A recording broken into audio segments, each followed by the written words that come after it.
Attention please.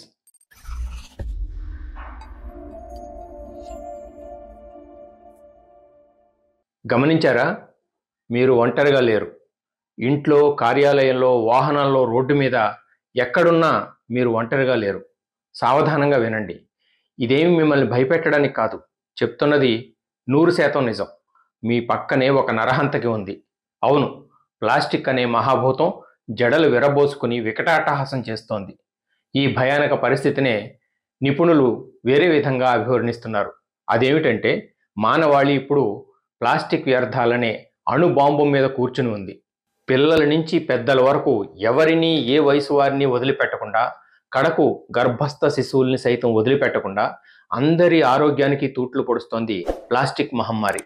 ఇలా వాడి అలా పారేస్తున్న సింగిల్ యూజ్ ప్లాస్టిక్ అత్యంత ప్రమాదకారి. పచారీ సరుకుల సంచులు, సీసాలు, క్యాండిల్కు ఉపయోగించే పుల్లలు, స్ట్రాలు, చిన్న కప్పులు, గిన్నెలు ఇలాంటివేమీ పునర్వినియోగానికి పనికిరావు. వాటిని సింగిల్ యూజ్ ప్లాస్టిక్ ఉత్పాదనలుగా ఐక్యరాజ్య సమితి ఏనాడో నిర్ధారించింది.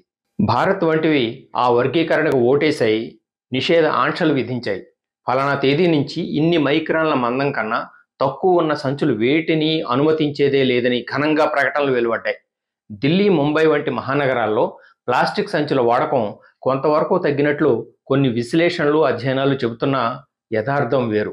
సూక్ష్మ ప్లాస్టిక్ మనుషుల శరీర కణాల్ని, డిఎన్ఏను కూడా దెబ్బతీస్తున్నట్లు పరిశోధనలు వెల్లడిస్తున్నాయి. పీల్చే గాలి, తాగే నీరు, తినే తిండి ద్వారా మైక్రో ప్లాస్టిక్స్ ప్రాణికోటి లోపలికి చొరబడుతున్నాయి. దీని తాలూకు విపరిణామాలు ఒకటా రెండా? అనేకం.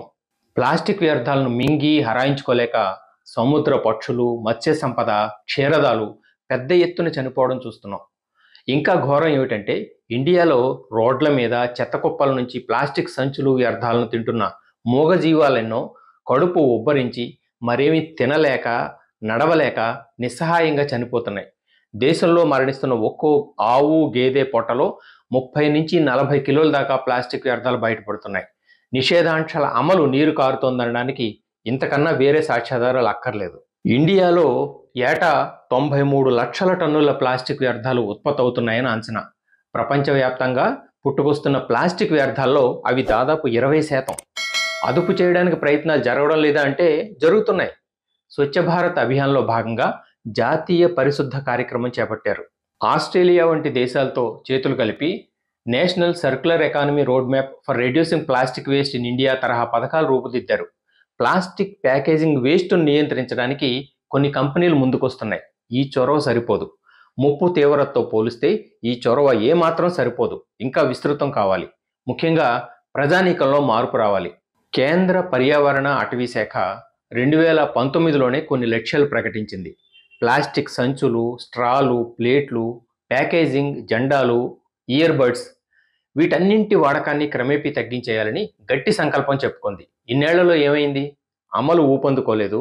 ప్రమాద తీవ్రత మరింత ముమ్మరించింది. ప్లాస్టిక్ వ్యర్థాల పర్యవసానంగా జల, వాయు కాలుష్యాలు ఒకెత్తు. భీకర వరదలకు ప్లాస్టిక్ వ్యర్థాలు పుణ్యం కట్టుకుంటున్నాయి. ఆ విపత్తు మరొకెత్తు. అందుకు మూలాలు నియంత్రణ, నిఘా, పర్యవేక్షణల పరంగా దారుణ వైఫల్యాల్లో ఉన్నాయి. దక్షిణ కొరియా, జర్మనీ, ఆస్ట్రియా ప్లాస్టిక్ రీసైక్లింగ్లో ముందున్నాయి.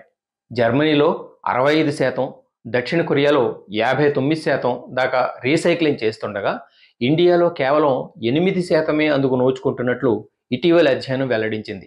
2035 నాటికి దేశంలో రీసైక్లింగ్ సామర్థ్యం 11% పెరుగుతుందని అంచనా.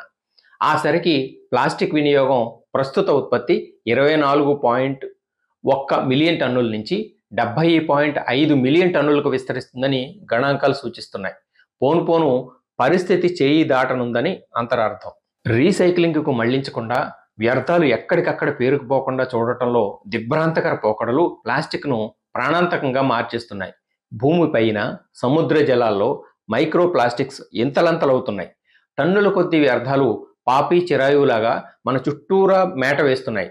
అనేక నగరాలు, జనావాస ప్రాంతాల్లో వాన నీటిని భూమిలోకి ఇంకనివ్వకుండా అడ్డుపడుతున్నాయి. తద్వారా వరదలు ప్రకోపించి నగర వీధులు ముప్పు బారిన పడి విలవిల్లాడుతున్నాయి. దీనికి విరుగుడేమిటి?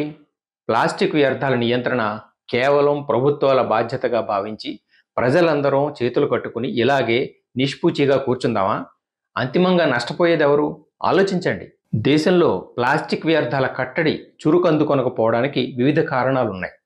ప్లాస్టిక్ సంచులు, ఇతరత్రా ఉత్పాదనలకు సరైన ప్రత్యామ్నాయాలను ఆవిష్కరించే యత్నాలు వేగవంతం కావాలి. గుడ్డ సంచులు, జనపనార ఉత్పత్తుల వినియోగం పెరిగిన చోట్ల ప్లాస్టిక్ వాడకం తగ్గుముఖం పట్టిందని చెబుతున్నారు.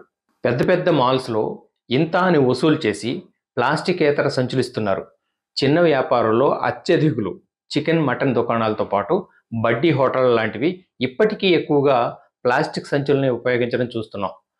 ఎవరో మనకు కాపలా కాయనక్కర్లేదు, మనపై నిఘా పెట్టనక్కర్లేదు, మనకు మనమే జవాబుదారీ కావాలి.